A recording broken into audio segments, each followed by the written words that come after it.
So if you're self-employed now or in the future, you're going to have to submit your tax return via Making Tax Digital. Today on Life with Dylan, I'm showing you exactly what you need to do to be able to do this. Sign in as you normally would to your government tax account where you normally fill out your self-assessment. You're going to see this box in the middle that says Making Tax Digital for income tax.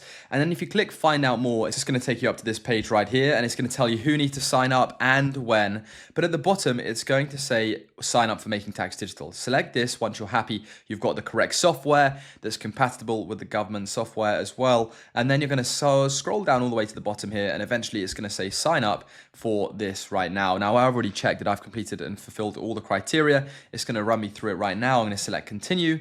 Yep, I satisfy that revenue criteria as of July 2026.